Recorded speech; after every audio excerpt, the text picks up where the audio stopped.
mga nikit saan? Hindi. Hindi sa amin.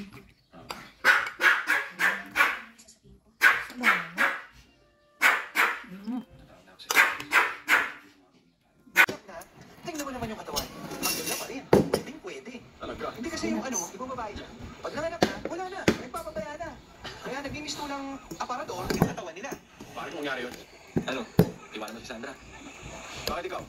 Kung si Angie magmukhang hippopotamus. Nagkailangan ko. Samahan niyo? Oh, huwag ka magmalinis. Wow. Kahit isa dyan? Ano? Hindi ka game? Ha? Ano lang yun? Sila. Ingat sila sa akin. Sino dyan? Aanak ako. Boss. Bilang kang hipon. Ay, tumalit na. Do you think pag nalaman niya may mga asawa at anak na tayo, magpapakit pa rin yan? Kayo lang may anak. Ako wala akong anak. Ang kapal ng mukha. Tutukan mo yung editing na yan ha. Kasi kailangan makita ko muna bago isalang yan. Yes, Ma'am Angie. Sige na. Ma'am, di naman, Ma'am. Angie, may bisita ka. Kanina ka pa hinahanap. Sino na naman? Ang Philips naman. Boyfriend. Ang nanay. Sigurado kayo. Baka naman kaibigan lang. Lalagyan niyo lang na mali siya. Nag-lips to lips sa harap namin, Angie. Gawain ba naman kaibigan yun? Nakakainis. Nakakabulisit. Kailan tumanda? Kung kailan bumibigay ng bewang at balakang niya at saka naglande. Imote! Ano ba? Emoto ko na emoto dito. Tawag ko ng tao dyan. Ano naman gusto mo maging reaction ko? Tatay, bakit galit ang nanay? Hindi galit ang nanay, anak. Nagdrama lang siya kasi meron ng boyfriend na lola Benita mo. Okay. Hindi nakakatuwa siya. Nabibwisit ako. Nabibwisit ako. Ako yung dinner daw. Hindi na nga nag-uusap sina Kuya Wat si nanay. Pag nagkakasalubungan, wala nang pansinan.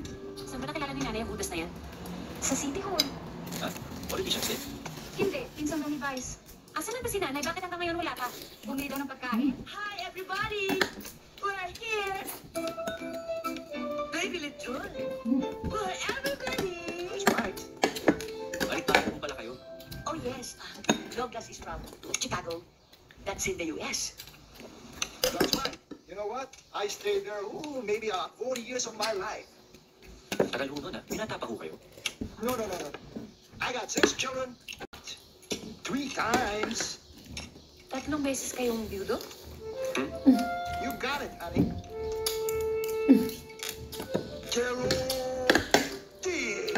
Kaya nga, available si Douglas. Right, honey? You got it. Nagtas siya. Malusok ko ng lechon. Nakita pa rin mo nga ako. Boyfriend mo ba yung lalaking yan? Angie, please stop it. We're more than friends. Ay, ang showbiz na sa buko. Okay, let's put it this way. We're special friends, exclusively dating. Nanay naman eh. Nagdasal mo na? Oh, come on, Angie. Ha? Ha? Dasal mo na? Okay, Douglas is viudo. I am separada. He's free. Ano ka mo? Free.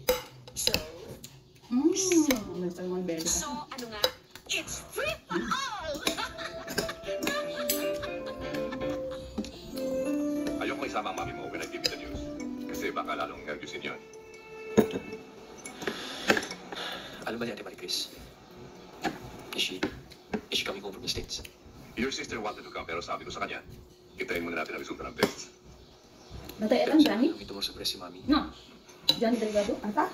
Yes. Ang kam mo. Ano sabi niya? Hoy, huwag ka na mag-alala. Alam mo, hintayin lang natin kung ano sasabihin ng daddy mo. Kasi doktor yun. Masasabi niya kung ano talagang kondisyon ni mami. Diba? Hoy, huwag ka nga ganyan, Jed. Nervyosa na nga yung nanay mo. Ipapakita mo pang kinakabog ka ng gusto. Eh di mas lalong nawala ng lakas ng loob yun. Okay lang yan. Ano lang? Everything's gonna be okay, okay? Sino daddy? Sa taas, pasok na kayo. Bakit ka ba argue ng argue sa akin? Nagawa ko ito! Alam kong cancer ng tumor na ito! Ma, pupunta tayo hospital tomorrow. And then, the doctors will take out the tumor. And then they will analyze it. Only then will we find out kung anong meron ka. Oh. In the meantime. 4th stage? I know it's 4th stage. Ma, don't say that. Maybe 5th stage? Maybe 5th. Ma, 4 stages lang ang cancer. 4 na. Jen, please! Malakas ang katawan mo. You're very healthy. Mauuna pa kami lahat sa'yo.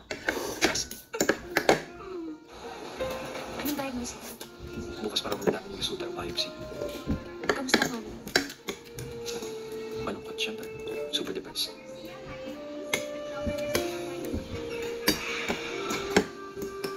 We will have the results of the biopsy by tomorrow afternoon, the latest, Dr. Valeriano. Thank you, Doc.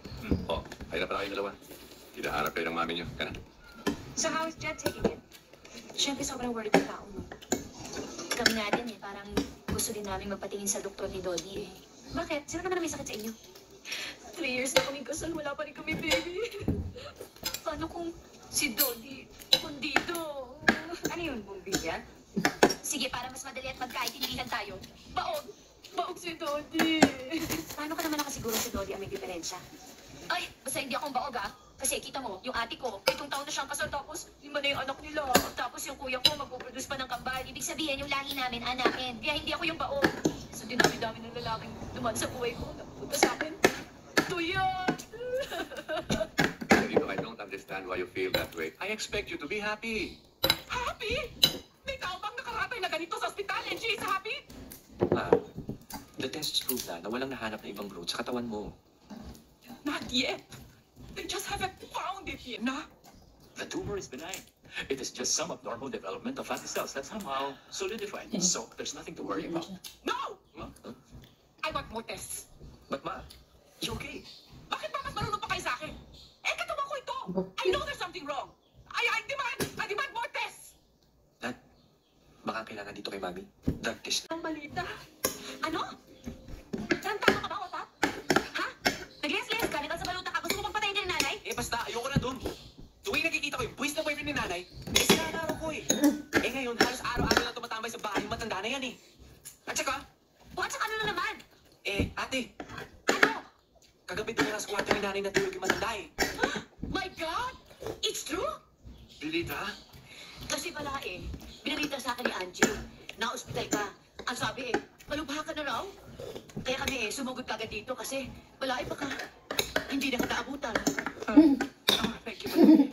Wait. Biskuit din na tayo. You know, something kutkutin ba? Oh. Ay!